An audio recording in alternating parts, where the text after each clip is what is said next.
네, 다산다산교회 수요 복음 맛집 시간입니다. 오늘은 에스더서 말씀 통째로 맛보는 에스더서 천국잔치 미리 보기란 주제로 우리 함께 하나님의 말씀 묵상하기를 소망합니다. 오늘 이 자리와 또 각자의 자리에서 또 이후의 시간 가운데 하나님 말씀 묵상할 때에 큰 은혜 있으시기를 소망합니다. 잠깐 기도하고 하나님 말씀 묵상하겠습니다. 하나님 아버지 감사합니다. 하나님 우리에게 성경 말씀을 주시되 구약을 주시고 또 구약을 주시되 우리에게 에스더서의 말씀을 우리한테 허락하시니 그 은혜를 감사합니다. 매주마다 하나님의 말씀을 각 권을 연구할 수 있는 시간과 이 여건을 허락하여 주시고 하나님 각자의 시간에 하나님 말씀을 묵상할 수 있는 마음과 집중력을 허락해 주신 것을 감사를 드립니다. 이 시간 진리의 성령께서 함께해 주셔서 우리에게 학자의 참으로 입술과 또한 제자의 귀를 열어주셔서 주의 뜻을 밝게 깨달아 알게 하여 주시고 준행할 수 있도록 복 누릴 수 있도록 인도해 주시기를 기도합니다. 하나님의 성령께서 저희와 함께 하실 것을 믿고 감사하며 이 모든 기도 주 예수 그리스도 이름으로 기도합니다. 아멘. 하나님의 말씀은 에스더서 4장의 말씀입니다. 에스더서 4장 우리 13절로 17절의 말씀을 봉독하고 우리 4페이지 교환에 따라서 우리 함께 하나님의 말씀을 묵상하고자 합니다. 에스더서 4장 13절로 17절입니다. 모르드게가 그를 시켜 에스더에게 회답하되 너는 왕궁에 있으니 모든 유다인 중에 홀로 목숨을 건지리라 생각하지 말라. 이때에 내가 만일 잠잠하여 말이 없으면 유다인은 다른 데로 말미암아 노임과 구원을 얻으려니와 너와 내 아버지 집은 멸망하리라. 내가 왕후의 자리를 얻은 것이 이때를 위함이 아닌지 누가 알겠느냐 하니 에스더가 모르드게에게 회답하여 이르되 당신은 가서 수산에 있는 유다인을 다 모으고 나를 위하여 금식하되 밤낮 3일을 먹지도 말고 마시지도 마소서. 나도 나의 시녀와 더불어 이렇게 금식한 후에 규례를 어기고 왕에게 나아가리니 죽으면 죽으리이다 하니라. 모르드게가 가서 에스더가 명령한 대로 다 행하니라. 아멘. 여러분 혹시 영화 왕의 남자를 아십니까? 이준익 감독님의 영화죠. 우리가 잘 아는 이승기 씨, 또 정준영 씨, 또 강성현 씨 등이 배역을 맡아서 천만 관객을 이끌어낸 영화입니다. 그 영화를 보면은 우리 광대 역할에 해당되는 강무성 씨와 이준기 씨 등이 일행이 한성에 당도해서 그 거리에서 이렇게 연극판을 벌이게 되죠. 근데 그것을 보고서 어떤 한 신하가 왕궁으로 이제 캐스팅을 하게 됩니다. 그리고 총 3차례 정도에 걸쳐서 이 연극을 하게 되지요. 3번의 공연을 하게 됩니다. 당시 시대를 풍자하는 또 타락한 정치인을 풍자하는 그리고 맨 마지막으로는 왕과 또 첩의 그 사랑을 애정을 또 이렇게 풍자하는 그런 역할을 연극을 하게 됩니다. 근데 할 때마다 그 연극이 일어날 때마다 이것이 이제 왕의 마음을 뒤흔들어서 이 엄청난 정치적 변수, 변곡점을 만들어 나게 되고 그것을 통해서 놀랍게도 이제 이준기 씨 같은 경우에는 왕에게 총애를 받게 되는 그 역할을 얻게 되는 그 흐름을 보게 되죠. 어느 나라나 정치에 있어서 강조점들이 이렇게 있는 것 같습니다. 어떤 나라는 이제 부국 강병 자체를 꾀해서 나라를 부강하게 하고 또 경제력을 극대화시키는 것을 이제 정치 전략으로 합니다. 또 어떤 나라는 교육이나 또 복지 쪽에 또 많은 주안점을 두고 정치를 하곤 합니다. 뭐 어떤 형태의 정치이든 그 각 나라의 필요에 따라서 이루어지게 되겠지만 가장 안 좋은 형태의 정치가 있다면 그것은 바로 밀실 정치일 것입니다. 밀실 정치. 네. 왕과 또 신하 등 권력층 간에서 공개적인 자리에서 공의와 정의를 세우는 방식이 아니라 밀실에서 모든 것들이 회담이 이루어지게 되고 비공개적으로 은밀하게 소수나 어떤 사람의 특권과 또 권력을 독식하기 위해서 여러 가지 아부나 또 뇌물이나 갖은 술책, 모략 등이 밤 시간을 통하여서 은밀한 시간을 통하여서 이루어진 정치, 이걸 저희가 이제 밀실 정치라고 하지 않습니까? 오늘 이렇게 그 에스더서 이렇게 말씀을 보면서 저는 이 그 왕의 남자라고 하는 영화와 더불어서 이 밀실 정치라고 하는 단어가 좀 기억이 났습니다. 오늘 말씀의 배경이 되는 이 에스더서 총 10장의 말씀을 이렇게 살펴본다 하더라도 마치 그 왕의 남자에서 연극에 따라서 정치적 변곡점이 이루어지는 것처럼 실상 이 에스더서의 말씀도 총 10번에 걸친 잔치 이야기가 우리 1장부터 10장까지 이어지게 되는 것을 저희가 보게 되고요. 이 잔치에 따라서, 잔치의 결과에 따라서 이 아하수에로 왕이라고 하는 왕의 그 정치적 판단이 흐려지기도 하고 또 바른 판단을 내기도 하고 이 정치적 변곡점을 보게 된다는 점에서 매우 흥미롭고 매우 영화스러운 책이 에스더서의 말씀이라고 저희가 볼 수가 있습니다. 자, 우리 책 이름이 바로 이게 에스더입니다. 네, 우리 페르시아 말로는 이게 별이라는 뜻을 갖고 있고 히브리어는 음매화라고 하는 뜻을 갖고 있다고 하는군요. 이번에 보시듯 기록 시기가 언제인가에 대해 생각해 볼 좀 필요가 있죠. 우리가 지난번에 저희가 에스라서, 느헤미야서를 한 권의 책으로서 살펴봤었습니다. 네, 우리 에스라서는 2차 포로 귀환 2차 시기, 2차 포로 귀환 시대 때의 얘기였고 느헤미야 때가 아닥사스다 왕 3차 시기, 3차 포로 귀환 시대에 해당되지 않았습니까? 그것은 곧 이스라엘 이제 예루살렘 포로들이 귀환하게 된 이스라엘 예루살렘 중심의 시기를 의미한 시대와 장소를 의미한다면 오늘 에스더서의 말씀은 그 페르시아에 남아있는 사람들, 귀환하지 않고 페르시아에 남아있는 유대인들 중에 특별히 아하수에로라고 하는 페르시아 왕이 있는 수상궁 근방에 있는 유대인들, 그 중에서 특별히 이 모르드게와 또 그 모르드게의 삼촌의 딸인 에스더라고 하는 유다인이 이 페르시아라고 하는 제국 한복판에서 어떻게 하나님의 사람으로 살아가는가에 관한 스토리를 저희가 이제 보게 되는 것이죠. 그렇게 기록 시기는 이 페르시아 제국의 아하수에로라고 하는 왕이 통치한 시기라고 볼 수가 있겠습니다. 페르시아의 4대 왕이라고 볼 수 있겠죠. 우리가 잘 알듯 첫 번째 왕이 고레스 왕이었고요. 두 번째가 캄비세스 왕, 세 번째가 다리우스, 그리고 네 번째가 아닥사스다 왕이라고 볼 수가 있겠습니다. 아하수에로 왕이라고 볼 수 있겠습니다. 그 다음이 아닥사스다 왕이죠. 그렇게 아하수에로 왕이 4대 왕에 해당되는 것입니다.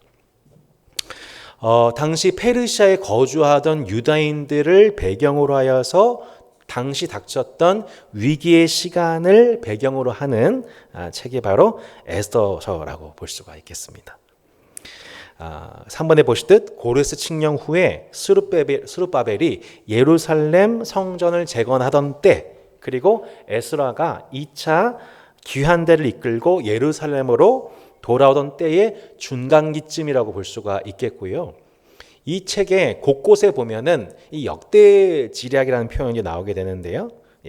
왕들의 역대기가 페르시아 왕들의 역대기가 언급되는 내용들로 보아서 아마 이 책은 페르시아 시대의 아마 말기의 때, 이 문명의 말기 때에 쓰여진 것으로 저희가 살펴보게 됩니다. 여러분, 우리가 계속해서 역사서를 보고 있는데요. 우리 구약 성경 하다가 제가 한번 언급드렸었죠. 구약 중에서 유의하게 여성 저자가 쓴 책이 2권이 있다 그랬었는데 그 첫 번째 책이 바로 룻기이고 두 번째 책가 에스더서입니다. 유대인들은 명절 때마다 우리도 좀 있으면 이제 추석 명절인데요. 유대인들도 명절 때마다 주요하게 읽었던 구약의 책들이 있었습니다. 예를 들어서 아가서, 6월절이 되면은 유대인들은 항상 두루마기에 적혀져 있는 하나님의 말씀 중에서 아가서 말씀을 많이 이제 암송을 하고 즐겨 말씀을 읽었고, 오순절에는 봤던 책이 바로 룻기입니다. 룻기. 예.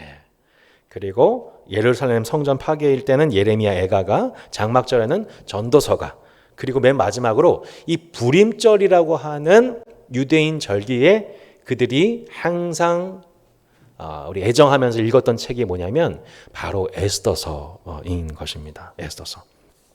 자, 불임절에 관한 기원에 관한 말씀을 먼저 한번 살펴보려고 하는데요. 에스더서 우리 9장 그 20절로 32절에 보면 불임절이 언제 어떤 배경에서 나타나게 되었는지에 관한 말씀이 나와 있죠. 자, 24절부터 에스더서 9장 24절로 32절에 보면 그 배경이 나와 있습니다. 에스더서 9장 24절 구약성경 759페이지에 나와 있습니다.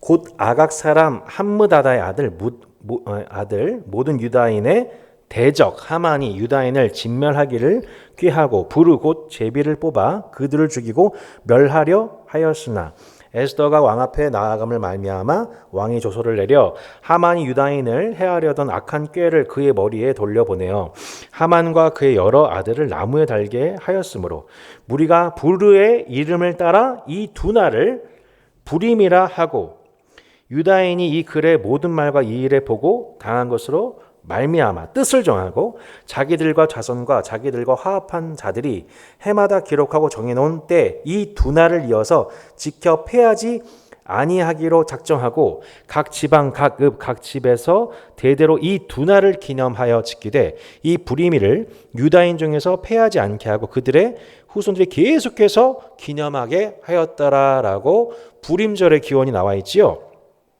자, 이 두 날을 지켜 섬기게 하였다라고 하는데 이 두 날은 언제인가? 자, 17절로 18절 보시면 이렇게 나와 있죠. 이 아달월 곧 12월입니다. 유대력으로 12월 13일에 그 일을 행하였고 14일에 쉬며 그날에 잔치를 베풀어 즐겼고 수산에 사는 유다인들은 13일과 14일에 모였고 15일에 쉬며 이날에 잔치를 베풀어 즐긴지라. 그러므로 시골의 유다인 곧 성이 없는 고을고을에 사는 자들이 아달월 14일을 명절로 삼아 잔치를 베풀고 즐기며 서로 예물을 주더라. 아멘. 그리하여서 이 두 날에 하나님께서 하만이 어떤 일을 했었죠? 모르드게가 자신에게 무릎을 꿇지 않는 그 일로 말미암아 우리 수산군과 모든 지역에 있는 유다인들을 죽일 것에 관해서 우리 아하수에로 왕과 더불어서 모의를 합니다. 그리고 아하수에로 왕은 마치 정말로 유다인들이 자신의 법률을 어기는 사람들인 것처럼 그렇게 하만을 통해서 곡해하는 말을 듣고서 그 말을 곧이곧대로 믿고 하만과 더불어 잔치를 벌인 후에 그 조서를 왕의 도장에 찍힌 조서를 내려버리게 되죠.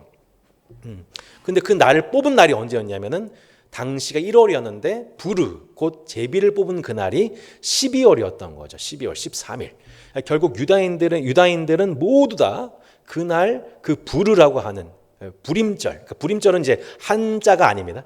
부르라고 하는 단어, 히브리어 단어를 이제 우리 불임이라고 하는데요. 이 불임절을 통하여서 결국 원래는 죽을 위기에 처했던 멸절 위기에 처했던 민족을 하나님께서 하만의 손으로부터 건져주시고 마침내 수산궁에 있는 유다인들과 전 지방에 흩어져 있는 유다인들을 살리신 것을 기념한 이틀에 걸쳐서 그것을 기념하고 기뻐하는 그 날을 함께 지키기로 한 날을 저희가 이제 불임절이라고 저희가 붙이는 것입니다. 자, 그런데 이 에스더서 말씀은 참 희한한 책입니다. 우리가 이제 미리 읽어보신 분들은 좀 아시겠지만, 혹은 오늘 강의를 듣고서 직접 한번 읽어보시면 아시겠지만, 에스더서에서는 직접적인 하나님이라고 하는 이름이 등장하지 않아요. 그러니까 성경책 중에서 성경책은 하나님에 대해서 말씀한 책이잖아요. 하나님이 말씀하신 책이잖아요. 근데 놀랍게도 에스더서 10장에 걸쳐서 하나님이 한 번도 등장하지 않으십니다. 참 희한한 거죠. 우리가 지난주에 봤던 느헤미야서 우리 그 에스라서만 하더라도 우리 에스라의 뜻이 뭐예요? 하나님이 도우시다라는 뜻입니다. 하나님이 에스라에게 선한 손으로 에스라를 도우셨다. 이런 직접적인 표현들이 많아요. 그 느헤미야는 무슨 뜻입니까? 하나님이 위로하신다는 뜻입니다.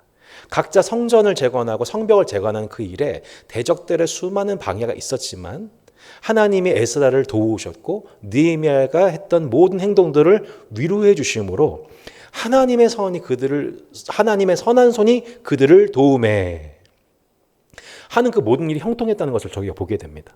그래서 에스라서 느헤미야서를 보면 하나님의 선한 손에 의해서 그 모든 일이 이루어져서 성전도 재건이 되고 52일 만에 성벽이 재건됐다는 얘기가 그대로 기록이 돼요. 그러니까 해석이 된 거예요. 하나님이 도우셨다, 하나님이 위로하셨다, 위로하실 것이다 라고 아예 영적인 표현이 등장하는데, 놀랍게도 에스더서에서는 하나님이 모르드게 하나님이 우리 그 에스더에게 직접적으로 뭔가를 말씀하셨다, 도우셨다, 형통하게 하셨다 이런 표현이 하나도 등장하지 않아요.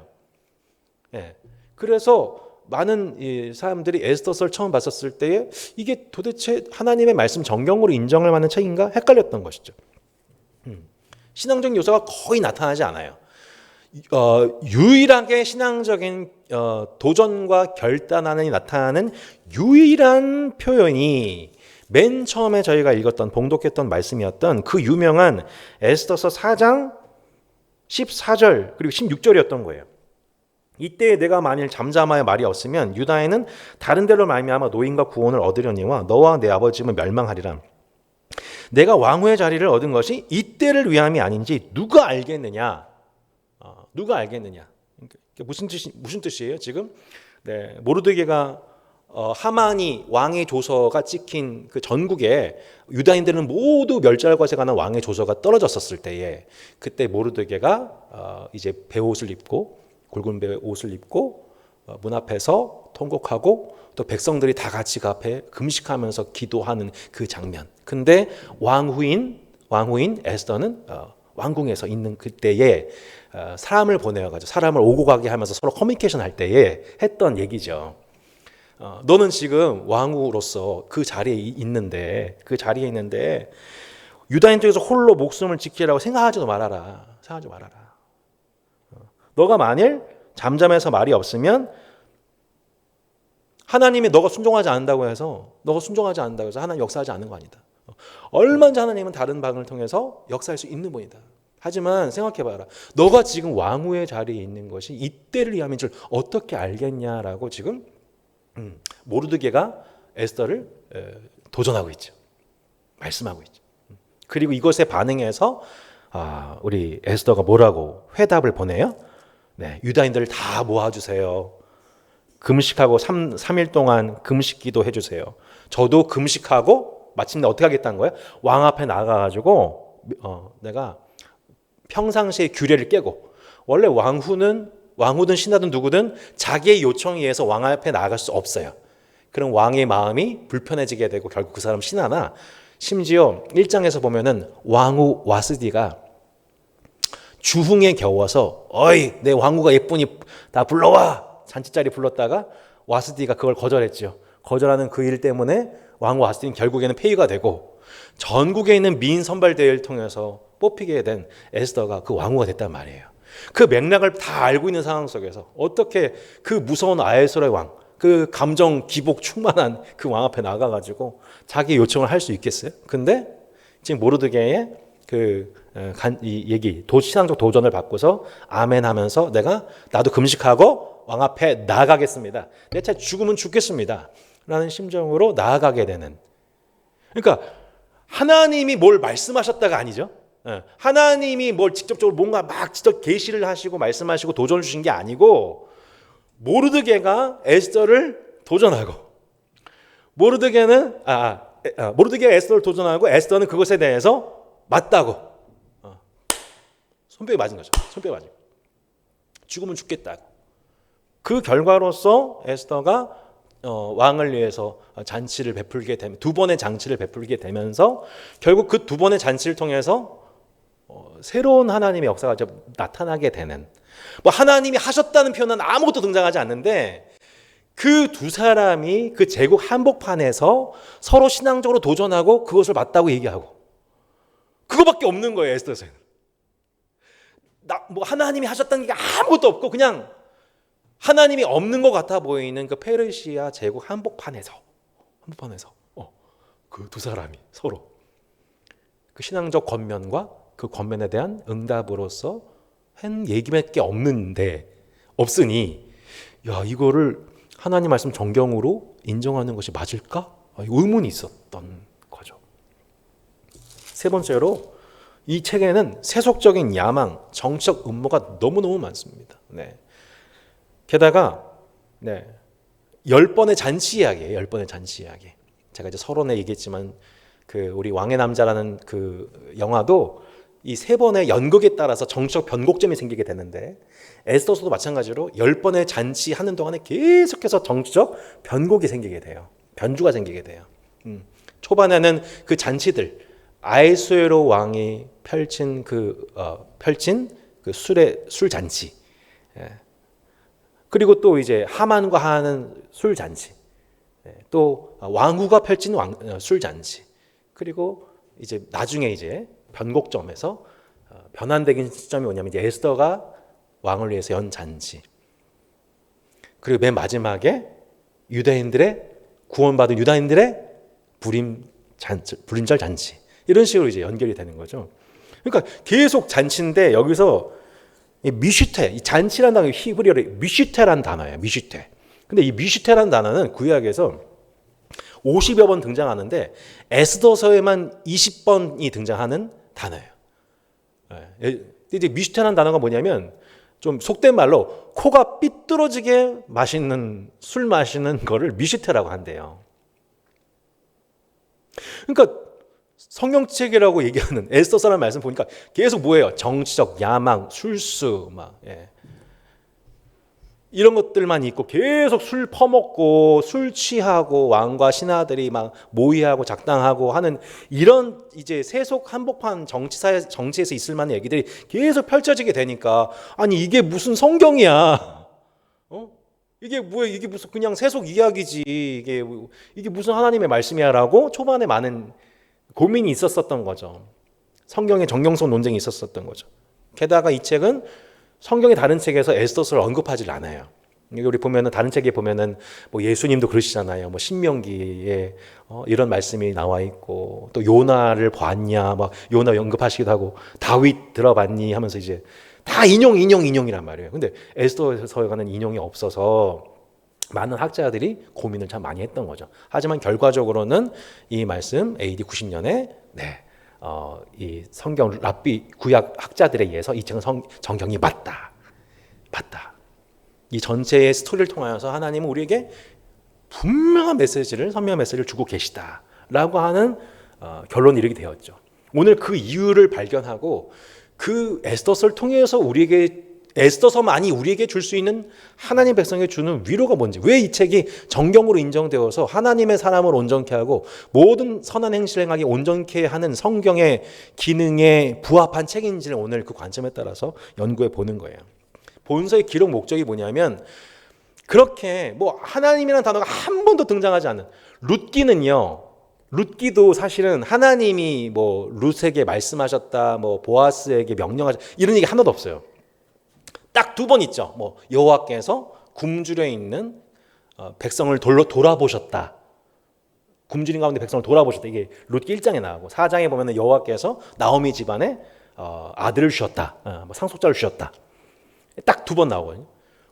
근데 여기는 한 번도 등장하지 않으니까 도대체 뭐냐? 우연의 사건들의 집합 속에서 하나님이 자신의 백성들을 구원하시기 위해서 얼마나 섬세하고 섭리하고 계신지를 보여준 책이라는 거예요.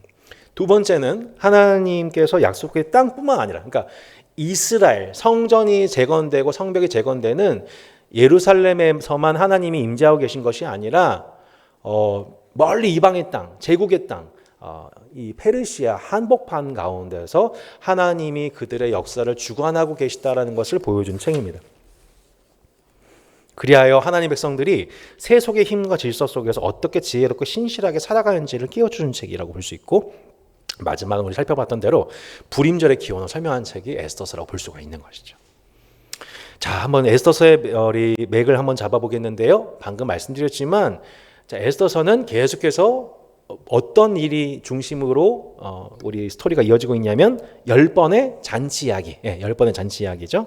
그래서 1장과 2장에는 첫 번째 왕의 잔치, 왕과 왕후의 잔치가 이루어져요. 그래서 우리 1장 잠깐 살펴보시면 1장 3절, 1장 3, 4절에 이렇게 나와 있잖아요.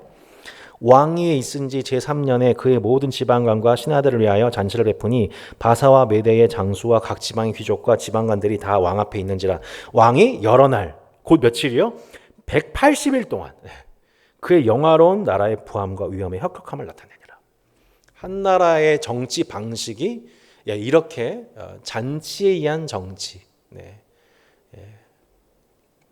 이것이 아에스로의 정체였던 것이죠. 그러니까 백성들의 형편과는 상관없이 127도 방백들을 중심으로 그 기득권을 형성한 사람들과 더불어서 잔치하면서 온갖 즐거움과 탐욕과 쾌락을 즐기는 것을 통해 나라를 정치했다는 것을 저희가 보게 되죠. 두 번째가 5절에 보시면 이날이 지나면 왕이 또 도산 수산에 있는 귀천간의 백성을 위하여 왕궁 후원뜰에서 7일 동안 또한 잔치를 베풀었다. 계속해서 잔치 정치하고 있는 아에솔의 모습을 보게 되고요. 1장 9절에 보면 왕후 와스디 또한 부녀들을 위해서 잔치를 하는 장면 보게 됩니다. 그리고 아까 맥락 설명드렸지만 2장 18절에 보시면 그 왕후 와스디가 폐위되고 나서 왕후 신왕후인 에스더가 왕후로 등극되었을 때 그녀의 왕후 등극을 축하하는 또 다른 잔치가 이어지게 되는 것을 저희가 보게 되죠. 그리고 좀 더 살펴본다면 우리 3장의 15절에 보시면 하만이 왕과 더불어서 왕의 조서를 전국에 내린 후에 뭐 합니까? 왕은 하만과 함께 앉아 마시되 수산성 어지럽더라. 그 왕과 하만의 술 잔치가 매우 영적으로 혼란스러운 행동이었다는 것을 암시하고 있습니다. 그 후에는 우리가 잘 알듯 5장과 7장에는 에스더가 왕의 마음을 돌이키기 위해서 기도하는 마음으로 준비한 두 번의 잔치, 첫 번째, 두 번째 잔치를 통하여서 이제 정치적, 영적인 변화가 나타나기 시작하게 되고 그 결과로서 하만이 몰락하게 되는 것을 저희가 이제 보게 되죠. 그리고 그 후에 유대인의 잔치가 이루어지게 됩니다. 그러니까 총 10번의 잔치 중에 5번은 페르시아인들에 의해서 잔치가 이루어지게 되고 5번은 유대인들에 의해서 잔치가 이루어지게 되는 절묘한 또 균형을 저희가 보게 되죠. 에스더서의 신학적 주제가 이 전체 맥락 속에서 가장 중요한 주제일 것입니다. 지난번 우리가 보았던 에스라서, 느헤미야서 또한 역대기 또한 이것을 똑같은 주제를 포괄하고 있습니다만 누가 역사의 주인인가? 누가 역사의 주인인가? 당시 포로 시대 또한 포로 귀환 시대를 살던 이스라엘 백성들은 매우 정체성의 위축을 당하고 있었고 저 페르시아 왕이 이 역사의 주인가 보다. 우리는 역사적 변방이고 라는 그런 이 소시민적인 하나님 나라 백성으로서의 정체성이 아닌 매우 소시민적인 정체성으로 위축된 이스라엘 모습들을 보게 되죠. 근데 계속해서 역대기 그리고 에스라, 느헤미야 그리고 오늘의 이 에스더를 통하여서 뭘 우리 가운데 말씀하고 있냐면 누굴 바라보라는 거예요? 진짜 역사의 주인이신 하나님. 하나님이 역사의 주인이다. 그리고 세속의 왕들 또한 그 진짜 왕의 도구들일 뿐이다라고 하는 그 명확한 관점을 심어주는 책이 에스더서라고 볼 수가 있어요. 그래서 역대기 에스라, 느헤미야는 이런 하나님의 통치와 섭리를 예루살렘 중심으로 기술하고 있는 거고 에스더서는 이방 땅에서 하나님의 섭리와 통치가 어떻게 지속되고 있는지를 보여주는 책이라고 볼 수가 있는 것이죠. 특별히 에스더서는 4번인데요. 우연의 일치라는 기법을 통해 하나님과 섭리와 통치를 감동적으로 묘사합니다. 5번 또한 이 책은 하나님의 부재에 관한 책입니다. 하나님에 대한 언급이 전혀 없는 책으로서 하나님이 부재하신 듯한 상황을 살았던 유대인들의 정황을 드러낸다는 거예요. 이게 에스더서의 참 백미인 겁니다.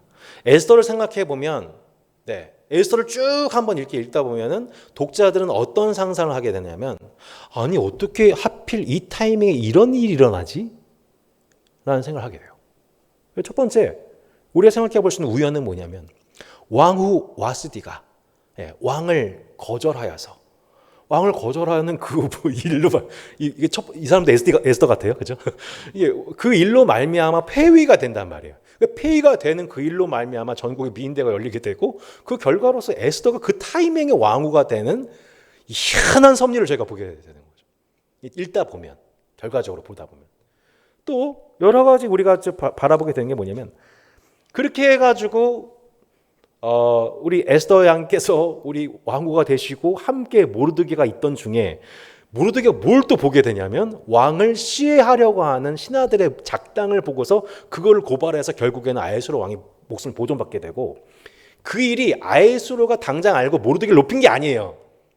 그죠? 너가 나를 목숨 구했구나 하면서 당장 총리 삼은 게 아니란 말이에요. 다 그 일을 까맣게 잊어버려요. 요셉 생각나요. 꿈 풀어줬는데 술 맡은 관원장이 새까맣게 잃어버리죠. 얼마나 억울해요. 근데 나중에 시간이 딱 흐른 뒤에 더 좋은 타이밍에 하나님이 요셉 그 생각나게 하셔가지고 왕에 청거되고 한 번에 총리로 인준받아서 쓰임 받게 되는데, 지금 보니까 모르드게도 비슷한 거죠.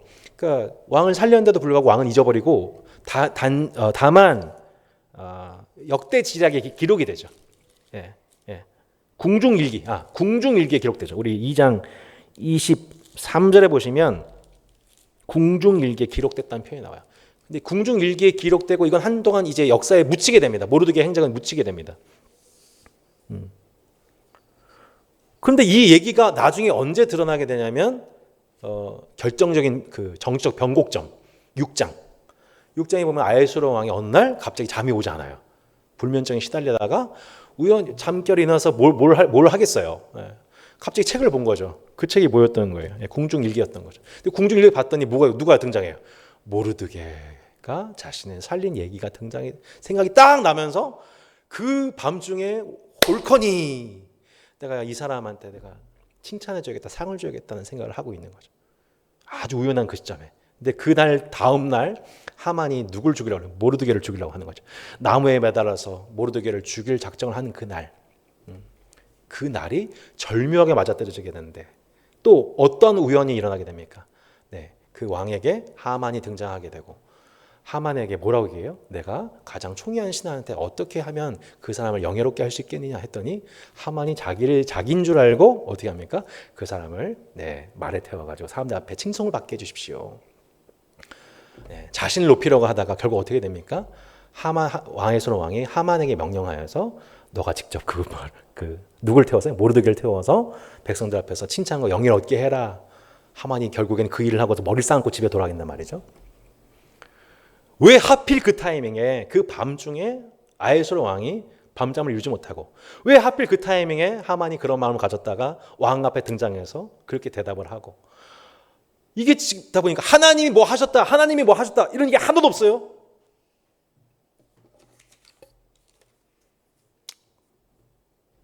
왜 우리 이런 찬양 있잖아요. 이 눈에 아무 증거 아니 배워도, 이 눈에 아무 증거 아니 배워도, 이 귀에 아무 소리 안 들려도 하나님의 약속 믿고 가리라. 이게죠. 아까도 이제 오전에도 이제 사실은 강의를 좀 했었습니다만, 또 지난 다오 모임 때도 많은 성도분들이 그런 얘기를 하셨다고 해요. 도대체 하나님이 느껴지지 않는다고. 이 대한민국 시대를 살아가면서 그냥 하루하루 가사하고 육아하고 노동하고 직장생활하고 하면서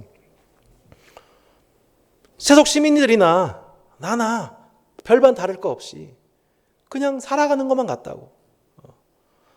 하나님의 부재 속에서 사는 것만 같다고. 도대체 이것이 어떤 의미인지 잘 모르겠다고 하소연하시는 여러 가지 피드백을 받게 되는데, 오늘 놀랍게도 에스더서에서는 그런 하나님의 부재의 끝판왕과 같은 그 시간과 장소 속에서 놀랍게도 하나님의 어떤 직접적인 어떤 눈에 보이는 가시적인 현상이나 증거들이, 하나님 말씀을 전한 목사님이 계셨던 것도 아니고 우연인 것처럼 보여지는 그 우연의 반복 속에서 마침내 하나님의 일을 이루시는 그리고 그 하나님에 대한 신뢰 속에 하나님이 전혀 느껴지지 않는 가운데에서 이때를 위하면 누가 아니?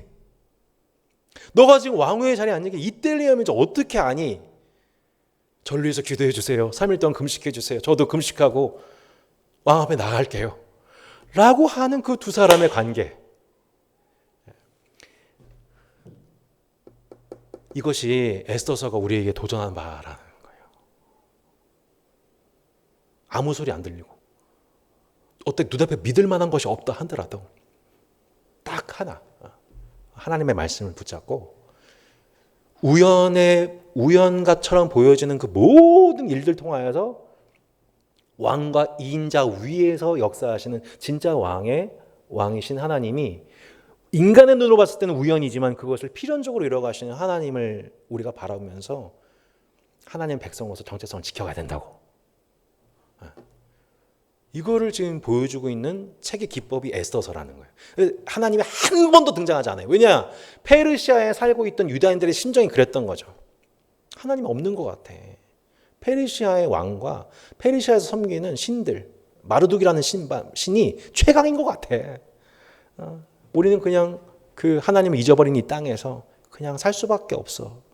위축되어 있는 하나님의 부재를 매일처럼 느끼는 그 백성들에게 도전하기 위해서 쓰여진 책이 바로 에스더서였던 거죠. 그 방식으로 하나님의 부재에 관한 책, 하나님의 이름, 말씀 전혀 없는데 놀랍게도 하나님의 일이 이루어졌네. 세상에 하나님의 아예수로보다 하만보다 더 높이 계셔서 그들을 주관하고 계셨네. 이게 얼마나 참 놀라운 일입니까? 흥청망청 술 취하는, 코가 삐뚤어지게 술 마시는 그 정치, 타락한 그 정치 현장 속에서도 그 뒤편에서도까지도 하나님이 개입하시고 역사하시는 이 놀라운 책. 우리 이걸 보면은 뭘 믿게 되는 거예요? 세상이 아무리 타락해도, 세상 왕이 아무리 악해도, 아무리 악한 자들이 서로 연대해도 결국 하나님은 하나님의 뜻을 이루시는 분이시구나. 그러면 우리가 하나님의 백성으로서 정체성 지키면 되겠구나. 하나님은 하나님 일을 하시니까. 우연처럼 보이는 그 일이 우리는 다른 눈을 가지고 저는 하나님의 필연이야. 지금 뭔가 하나님 순위에 의해서 모든 것이 이루어지고 있음을 믿고 바라볼 수 있게 해준다는 것이죠. 그래서 이 책은 하나님의 섭리와 하나님의 은닉성을 동시에 보여줍니다. 하나님의 섭리, 하나님의 은닉성. 이게 참 절묘한 모순적 단어예요. 하나님은 은닉하고 계세요. 자신을 숨기셨어요. 오죽 하면 이스라엘에서 하나님 당신은 숨어 계신 하나님이십니다 이런 표현하겠어요. 하나님 전혀 느껴지지 않은 제국의 질서만 충만한, 제국의 문화만, 제국의 왕과 신하들의 모임만, 작당만 가득해 보이는 가운데에서 하나님은 안 계신 것 같아요. 나만 있는 것 같아요. 근데 놀랍게도 하나님은 섭리하고 계시다. 이거를 우리가 뭐라고 그래요? 하나님의 보이지 않는 손이라고 하죠. 하나님의 보이지 않는 손. Invisible hand. 아니 어떻게 보이지 않는데 손이 있어요? 네, 그렇다는 거예요. 네. 아까 저는 이제 비유하다가 그런 비유가 생각났어요. 네, 아까 우리 초등부 자녀들을 보낸 부모님, 어머님들이 계셨었는데 어머님들 그렇지 않습니까? 지금 자녀들은 학교에서 엄마들 없이 공부하고 있습니다만 그 아이들은 엄마가 없지만 엄마가 그들과 함께하고 있는 겁니다. 그죠? 엄마는 그 자리에 없어요. 하지만 사실 엄마는 그들과 언제나 함께하고 있죠. 기도하고 있고 식사를 준비하고 있고 그 다음 오후를 또 준비하고 있고 또 그들을 돕기 위해 또 여러 가지 것들을 지원하고 있었고 마치 그런 것처럼 하나님이 우리와 없는 것처럼 보이지만 실제로는 하나님이 함께하고 계시다. 이런 것을 붙잡아야 된다. 우리의 감정이 아니라 우리는 에스더서의 말씀과 신학을 붙잡아야 된다. 이라는 것입니다. 그래서 이 책의 독자는 계속해서 왜 하필 그때 이런 우연한 일이 일어났을까? 하나님의 보이지 않는 손이 페르시아 한복판에서 세상 제국 한복판에 역사하고 계시구나. 지금도 그렇다면 하나님은 점점 타락해 가고 더 세속적으로 가면서 아마도 이 시대는 점점 두 방향으로 극단적으로 갈라지게 될 거라는 거예요. 예. 한 부류의 사람들은 눈에 보이는 대로 믿고 하나님의 부재가처럼 느껴지는 상황과 현실 속에서 계속해서 영적으로 쇠락해지고 연약해져서 마치 세속인들과 같이 똑같은 삶의 방향으로 가든지 하나님의 부재 속에 빠져서 세속의 잔치에 빠져서 그 흐름 속에 편승되어 살아가든지 아니면 모르드게와 에스더처럼 분명히 하나님은 안 계신 것처럼 보이는데 하나님은 없어 보이는데 아니야, 하나님 함께하고 계셔. 하나님의 말씀은 살아있어. 지금 우리의 눈으로, 육신의 눈으로 그거를 다 해석하지 못하고 해석하지 못할 뿐이지 지금 우연으로 보이는 모든 일들은 결국 하나님의 필연적인 역사 속에 수순간에 흘러가고 있어라는 것을 볼 수 있는, 그것을 격려하는, 그 격려에 반응해서 아멘으로 순종하는 그 두 우정과도 같은 두 믿음의 우정, 그 도전, 격려가 있는 사람들은 더 그 방식으로 삶을 살아가게 되는 것이죠. 그래서 에스더서 전체 구조에도 보면 그렇게 이 전체 구조 속에서 이 데칼코마니 구조, 항상 이제 히브리 문학의 특징이죠. 이 데칼코마니 구조 속에서 가장 강조되고 있는 꼭지점에 해당되는 표현이 뭐냐면 그날 밤에 왕이 잠이 오지 않으므로 세상의 모든 권세, 쾌락, 부동산, 권력, 군사력 모든 거 갖춘 그 왕이 그날 밤 따라 잠이 오지 않는 밤이 오는 거죠. 네. 마치 구약의 이제 애굽의 바로 왕처럼 그가 꾼 꿈으로 말미암아 번민하여 잠 못 이룰 때에 그의 필요해서 어쩔 수 없이 그 꿈을 해석할 수 있는 사람을 찾아가게 되는 것처럼 그 결국 요셉이 소환되는 것처럼 아 그렇구나 이런 거구나 하나님의 섭리라는 것이 이렇게 깊고 위대하고 오묘한 것이구나라는 것을 저희가 또 에스더서를 보게 되면서 결국 저희는 그 하나님의 역사의 주인이신 하나님에 대한 신뢰 속에 삶을 살아가는 법을 터득하게 되는 것입니다. 우리가 이 에스더서에서 주목해서 또 살펴볼 부분이 뭐냐면 이 하만이라는 존재입니다. 하만. 이 하만이라는 존재도 밑도 끝도 없이 갑자기 아하수에로 왕의 천고로 인해서 그 제국의 2인자로 등극하게 되는 인물이에요. 근데 이 하만이라는 인물에 대해서 에스더서 3장 1절에 이렇게 나와 있잖아요. 그 후에 아하수에로 왕이 아각 사람 함므다다의 아들 하만의 지위를 높이 올려 함께 있는 모든 대신 위에 두었다는 표현을 합니다. 보시면 어떤 표현이 나와 있죠? 아각 사람이라는 표현 나오죠. 아각 사람. 자, 그런데 우리가 이 전체 구약을 훑어왔던 우리 연구하던 분들 입장에서는 이 아각 사람이라는 표현은 우리가 그냥 넘어가신 표현이 아닙니다. 왜냐하면 아각하면 떠오르는 사건들이 연결되는 것을 보게 돼요. 그게 이제 사무엘상에 나와 있는 사건이죠. 사무엘상 15장.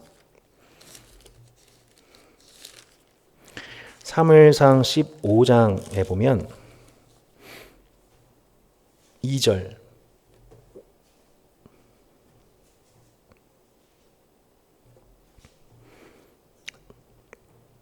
만군의 여호와께서 이같이 말씀하시기를 아말렉이 이스라엘에게 행한 일 곧 애굽에서 나올 때에 길르에서 대적한 일로 내가 그들을 벌하노니 지금 가서 아말렉을 쳐서 그들의 모든 소유를 남기지 말고 진멸하되 남녀와 소아와 젖먹는 아이와 우양과 낙타와 나귀를 죽이라 하셨나이다 하니 이렇게 나와 있습니다.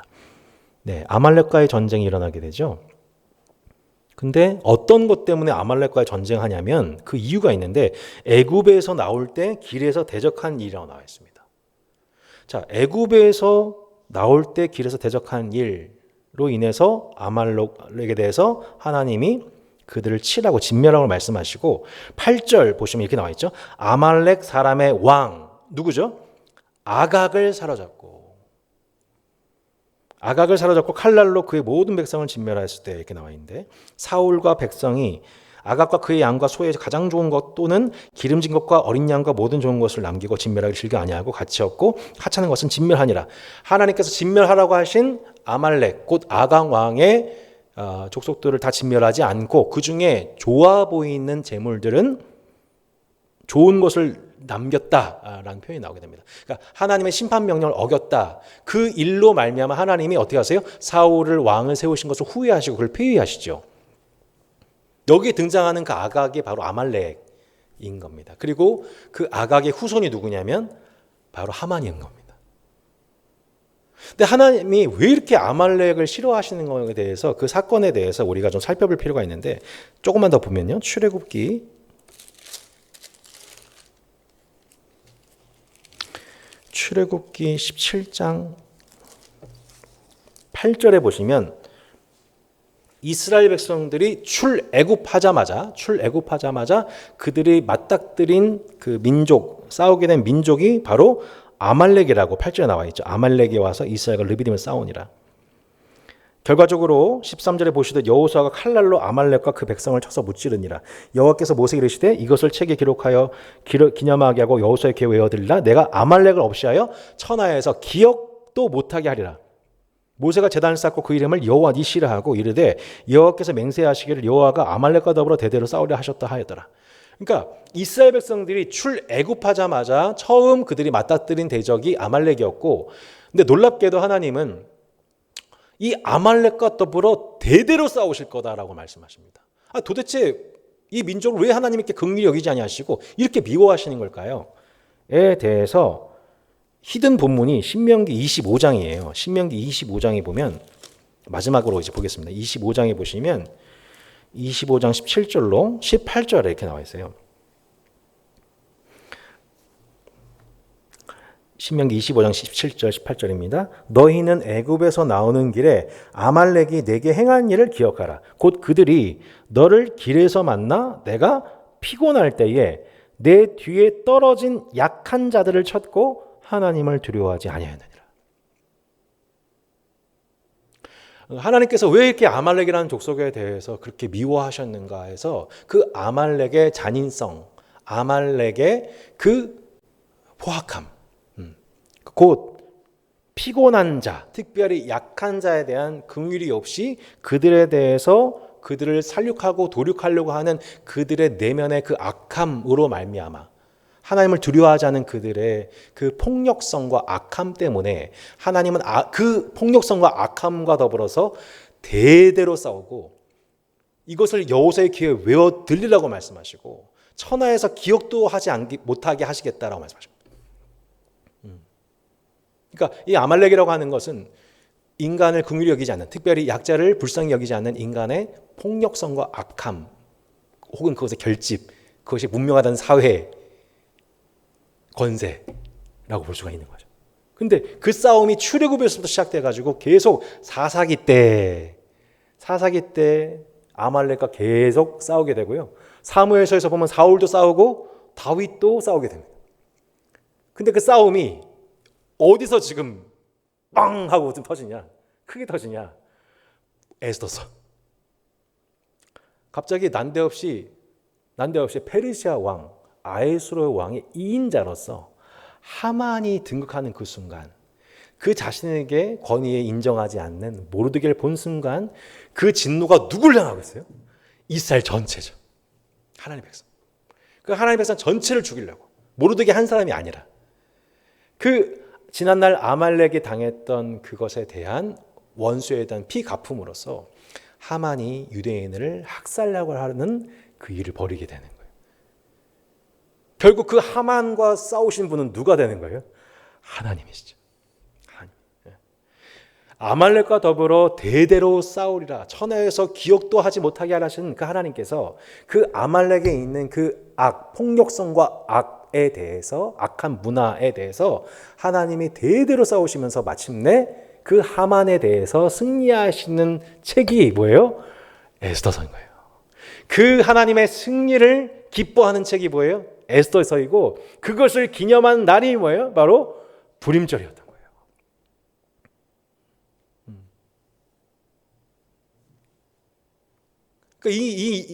이것이 단순히 에스더서 때 페르시아 왕 제국에서 어느 역사 한복판에 우연히 일어난 사건이 아니라 하나님은 대대에 걸쳐서 하나님의 백성이 있는 그 자리, 곧 하나님의 나라와 그 백성들을 악이, 폭력이 그들을 죽이려고 침범하려 하고 하나님의 왕권을 거부하려고 하는 영적인 권세들이 있는 그 모든 곳곳마다 그곳에 대대로 싸우시는 분, 천하에서 이름도 기억하지 못하도록 끝까지 싸우시는 분이 여호와 하나님이심을, 이스라엘 백성들이 페르시아의 노예가 되어가지고 속국이 되어서 약소국이 되어서 기 못 피고 아무것도 못하고 있을 때 하만에 의해서 그들이 왕의 도장이 찍힌 조서에 의해서 꼼짝도 못하고 12월 13일에 죽게 된 바로 그때에 그 백성들은 무기력해서 금식하고 기도할 뿐인데 누가 등장하셔서 마침내 그 영적인 전복을 일으키시냐, 역전을 일으키시냐? 하나님이. 사람이 제비 뽑아 당첨된 그 날만 기다리고 있는 그 인간의 악한 계획이 도리어 전복되어 하나님의 구원의 날로 바꾸시는, 하나님 백성들을 영영 기쁨과 구원을 얻게 하시는 날 되게 하시는 분이 여호와 하나님이시다 라고 우리에게 격려하는 책, 바로 에스더서인 것입니다. 그래서 결과적으로 이러한 대대로 아말렉과 더불어 악과 폭력의 근원, 그 제국, 그 집단, 그 영과 더불어서 대대로 싸우셔서 마침내 승리하실 분이 하나님이심을 놀랍게도 이스라엘 백성들이 어디서요? 페르시아 제국 한복판에서, 야, 이게 하나님의 백성의 영광이구나. 이 세상 나라의 하만이 아니라 모르드게가 실질적인 제2인자로서 권세를 입게 되어가지고 온 백성들의 칭송을 얻게 되고, 하만이 누렸던 모든 권세가 대신 모르드게와 에스더의 것이 되어서 그 땅을 다스리게 되는 그 천국의 프리뷰. 우리가 장차 그렇게 하나님이 왕이 되셔서 더불어 함께 이 땅의 왕 같은 제사장, 그 나라의 아버지 상속받는 아들로서 영원한 그 땅을 우리가 소유하게 되고 다스리게 될 것을 그림 언어로서, 그림 모형으로서 비록 일부지만 맛보게 된 사건이 바로 불임절이었던 거죠. 그래서 이스라엘 백성들은 대대로 추석과 같은 명절이 되면 이 불임의 역사를 허락하셨던 그 하나님을 바라보면서, 봐라, 사람이 악한 자들의 계획에 의해서, 꾀에 의해서 모든 것이 이루어지는 것 같아 보이지만 그 뒤에 마침내 그 걸음을 인도하시고 본인의 계획대로 인간의 계획을 수정하여 사용하신 분이 하나님이시다 라는 용기와 도전을 주며, 그리하여 하나님의 부재 상태 속에서 매일매일 사랑한 듯한 걸음을 걸어가는 우리에게, 아니야, 하나님은 부재하신 것 같아 보이지만 하나님은 우리와 함께 하셔. 우연한 사건들의 반복인 것 같아 보이는 이 세속 역사 한복판 가운데서 하나님은 하나님의 일을 이루고 계시고 지금도 아말렉과 더불어 대대로 싸우고 계시고, 인간의 악과 폭력성에 대해서 하나님은 결코 좌시하지 않으셔라고 하나님의 백성들을 격려하는 책이 바로 에스더서인 것입니다. 결과적으로 하만과 더불어 하만의 10아들, 이 모르드게를 매달려고 했던 그 나무에 누가 매달리게 돼요? 하만과 하만의 10명의 아들들이 그 나무에 매달려 죽게 됩니다. 완전한 역전이 나타나게 됩니다. 그 악인의 모든 계획을 무효케 하시고 오히려 그들을 심판하시게 되는 하나님의 전능하신 손을 저희가 보게 되죠. 이제 한번 결론적으로 이 에스더서의 메시지를 한번 결론 맺으려고 합니다. 그렇게 10번인데요. 10번을 보기 전에 우리 그 9번 불임절 중에 맨 마지막 8번 한번 보시겠습니다. 8번에 보시면 이게 참 의미 있는 장면입니다. 그 사울의 전철을 밟지 않은 이스라엘 후손들에 대해서 저희가 잠깐 살펴보려고 하는데요. 여기 보시면 이게 무슨 얘기냐? 9장 10절 이렇게 나와 있습니다. 곧 함므다다의 손자예요. 유다인의 대적 하만의 10아들을 죽였으나 그들의 제사에는 어떻게 해요? 손을 대지 아니하였더라. 이라는 표현 나옵니다. 15, 16절 아다롤 14일에도 수산에 있는 유다인에 모여 또 300명을 수산해서 도륙하되 그들의 재산에는 손대지 않았다. 16절 후반절에도 뭐라고 했어요? 그들의 재산에는 손대지 않았다. 자, 이거 보면서 뭘 느끼게 돼요? 네, 그들에 대해서 진멸하라고, 아말렉을 진멸하라고 명령하셨는데 그 말씀에 불순종하여 좋은 것을 몰래 취했던 그 사울이 기억이 나는 거죠. 그 사울, 아말렉에서 대대로 싸우고 계시는데 하나님은 아말렉에 대해서 대대로 싸우시면서 그들의 악과 그들의 폭력성에 대해서 막 진노하시고 심판하고 계셨는데 그들을 은근히 살려두고 그들의 재산을 은밀히 자신 것을 은닉하는 사람 누구였어요? 사울이었잖아요. 아간의 때도 그렇고 아갑 때도 그렇고 그렇게 하나님이 명하시는 것, 진멸하고 명령하신 것 진멸하지 않고 은근히 즐기는 우리 안의 죄성을 놀랍게도 이 백성들이 이 말씀의 역사를 망각하지 않고 사울의 죄를 다시 반복하지 않고 이들이 그들을 진멸하는 일에 성공했다. 죄와 타협하지 않고 죄가 주는 안일함과 죄가 주는 쾌락과 그 은밀한 속삭임에 넘어가지 않고 하나님이 분노하시고 하나님이 진멸하신 그 일에 우리도 분노하고 진멸하기를 멈추지 않았다라는 것을, 그것이 진짜 하나님의 백성들의 승리라는 것을 저희가 보게 됩니다. 이 일에 승리하는 우리가 되면 좋겠습니다. 아무리 내 눈에 보여도 하나님이 진멸하신 것에 대해서는, 진멸하는 우리 속에 폭력성에 대해서는 하나님 보시기에 악해 보인 악한 것들 다 분별하고 선한 것은 취하되 악한 것은 분별하여 모든 모양이라도 악한 것은 버리라고 하신 것대로 그 모습이 하나님 불임절을 진정으로 누리는 이스라엘 백성들의 모습이었다라는 것을 맨 마지막 결론으로 보게 되는 것입니다. 결국 에스더서는 우리에게 말씀합니다. 성도의 삶은 천국잔치 미리 맛보기다. 맛본다는 것은 마치 시시코너와 같아서 제대로 잔치가 아니라 진짜 잔치는 아니지만 내가 잔차 누리게 될 잔치가 이런 거구나라는 것을, 그 희열이 무엇인지 그 감격이 무엇인지를 부분적으로 우리가 짧게라도 이 땅에서 경험하는 것이 성도의 특권이라는 거죠. 놀랍게도 본회퍼 목사님은 하나님의 부재 속에서 살아가고 있는 성도들에게 이렇게 도전했어요. 거의 괄호를 한번 채워보세요. 하나님 없이, 하나님 앞에서 하나님과 함께 살아가라. 뭐래요? 하나님 없이, 하나님 앞에서 하나님과 함께 살아가라. 나치즘에 대항하여서 투옥되며 순교에 이르는 그 모든 과정 속에서 목사님은 뭘 경험한 거예요? 하나님의 부재.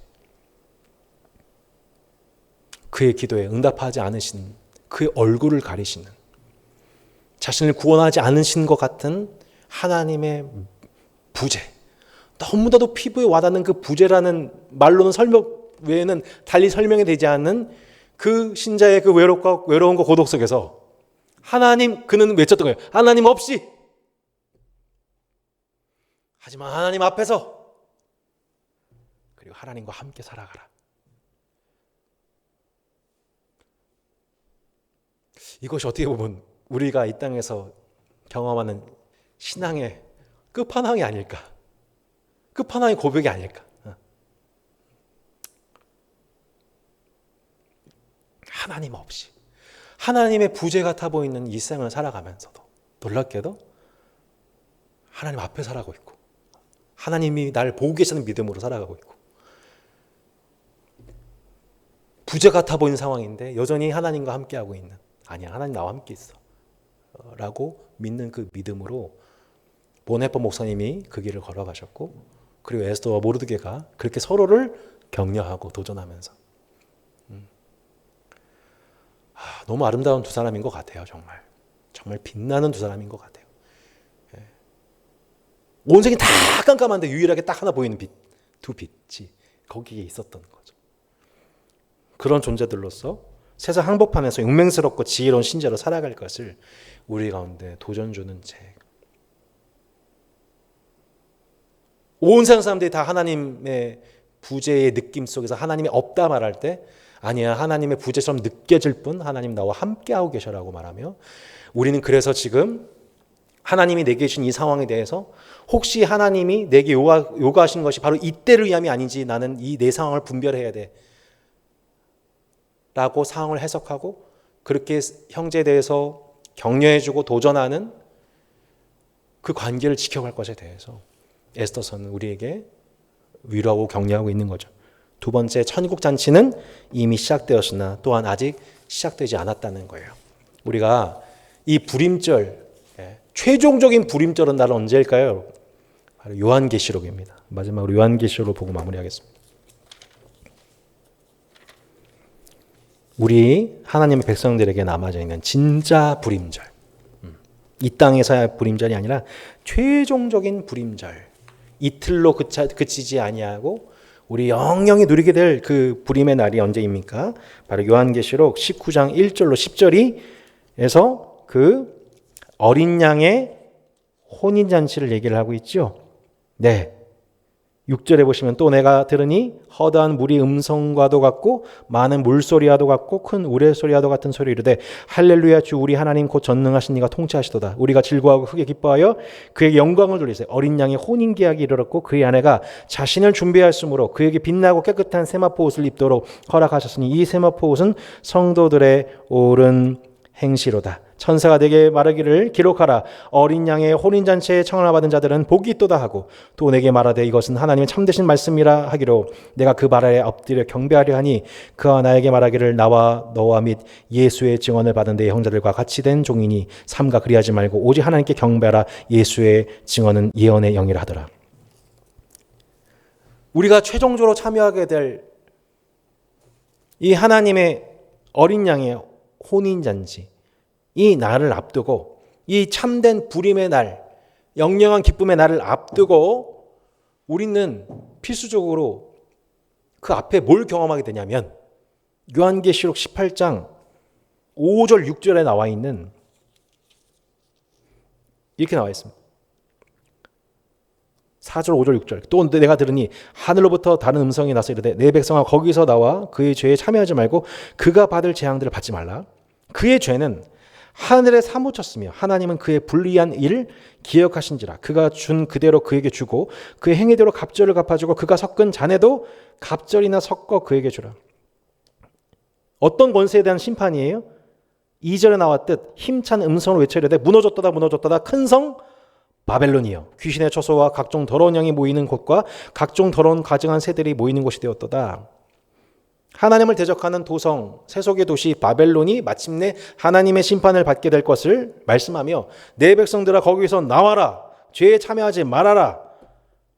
그의 죄는 하늘에 사무쳤고 그의 불의한 일은 하나님이 기억하신다.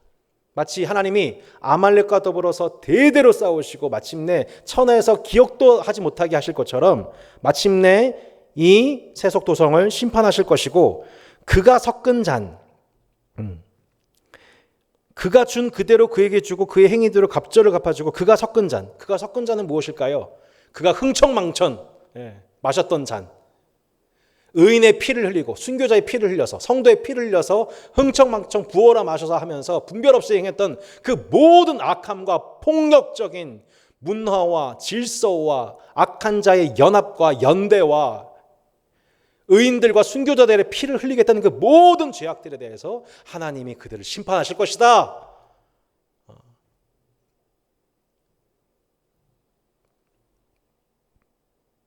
라고 에스더서에 나와 있는 하만 곧 아말렉의 역습과 그것에 대한 하나님의 반격, 그것에 대한 하나님의 심판, 최종적인 승리, 그리고 그것을 통해 누리게 될 참 불임절의 영광, 참 불임의 영광, 하나님의 어린 잔치가 마침내 주어지게 될 것이다. 이 땅에 흥청망청 자신의 쾌락과 명예와 권세를 위해서 열었던 세속의 모든 잔치들은, 그 잔치를 벌였던 자들은 다 이렇게 심판을 받게 될 것이고, 마침내 불임절과 같은 하나님 백성들의 잔치 소리가 온 땅에 충만한 그 날이 마침내 도래하게 될 것에 대해서 우리에게 그 소망을 주고 있습니다. 우리가 맛보고 우리가 참여해야 될 잔치가 어떤 잔치인지, 우리는 이 땅에서 어떤 잔치를 이 세상으로 맛보게 할지, 바라기는 우리 여기 모인 또 우리 각자 하나님 말씀을 묵상하고 있는 우리가 에스더와 모르드게와 수상군과 또한 127도의 모든 이스라엘 백성들이 경험했던 그 천국 잔치를 이 땅에서 맛보며 그 잔치를 배설하며 마침내 모든 바빌론과 하만과 또한 하나님을 대적했던 이 아말렉을 마침내 심판하시고 하나님 나라를 이루실 그 하나님의 잔치에 참여하는 은혜가 있기를 주 예수 이름으로 축원합니다. 아멘. 우리 함께 말씀을 생각하면서 기도하는 시간 갖도록 하겠습니다. 이제 기도의 말과 더불어서 각자 하나님 앞에 묵상한 바를 가지고 기도하는 시간 갖도록 하겠습니다. 먼저 예수님 가르쳐 주신 주기도문으로 모임을 마무리하겠습니다. 하늘에 계신 우리 아버지여, 이름이 거룩히 여김을 받으시오며 나라가 임하옵시며 뜻이 하늘에서 이루어진 것 같이 땅에서도 이루어지리다. 오늘날 우리에게 일용할 양식을 주옵시고 우리가 우리에게 죄진 자를 사하여 준 것 같이 우리 죄를 사하여 주옵시고 우리를 시험에 들게 하지 마옵시며 다만 악에서 구하옵소서. 나라와 권세와 영광이 아버지께 영원히 있사옵나이다. 아멘.